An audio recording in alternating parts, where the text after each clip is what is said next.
ನಮಸ್ಕಾರ. ನನ್ನ ಹೆಸರು ಮಾರುತಿ ಕಾಮತ್ ಅಂತೇಳಿ. ಈ ಶಿರ್ಸಿ ತಾಲೂಕು ಕೆರೆಕೊಪ್ಪ ಗ್ರಾಮದ ನಿವಾಸಿ ನಾನು. ಈ ಕೆರೆಯ ಒಂದು ಫಲಾನುಭವಿ ಅಂತಲೇ ಹೇಳ್ಬೋದು. ಈ ಪ್ರಥಮವಾಗಿ ನಾನು ಶ್ರೀ ಧರ್ಮಸ್ಥಳ ವೀರೇಂದ್ರ ಹೆಗ್ಗಡೆಯವರಿಗೂ ಹಾಗೂ ಅಮ್ಮನವರಿಗೆ ಧನ್ಯವಾದಗಳನ್ನು ಹಾಗೂ ನಮಸ್ಕಾರಗಳನ್ನು ಹೇಳುತ್ತೇನೆ. ಅವರ ಅನುಗ್ರಹದಿಂದ ಈ ನಮ್ಮ ಊರಿನ ಕೆರೆ ಅತ್ಯಂತ ಒಳ್ಳೆಯ ರೀತಿಯಿಂದ ಪುನರುಜ್ಜೀವನ ಆಗಿದೆ.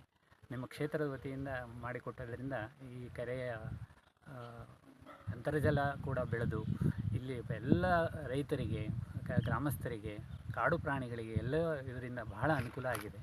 ಇದು ಈ ಮಲೆನಾಡ ಒಂದು ಕಾಡಿನ ಹತ್ತಿರವೇ ಇರುವಂಥ ಕೆರೆ ಆದ್ದರಿಂದ ಕಾಡು ಪ್ರಾಣಿಗಳಿಗೆ ಕೂಡ ಇದರಿಂದ ಬಹಳಷ್ಟು ಉಪಯೋಗ ಆಗಿದೆ. ನಾವು ಪ್ರತ್ಯಕ್ಷನೂ ನೋಡಿದ್ದೇವೆ, ಒಂದು ಅಪ್ರತ್ಯಕ್ಷವಾಗಿಯೂ ನಮಗೆ ಅದರಿಂದ ಇದು ಅನುಭವ ಗೊತ್ತಾಗಿದೆ. ಅದರಿಂದ ಎಷ್ಟು ಧನ್ಯವಾದವನ್ನು ಹೇಳಿದ್ರು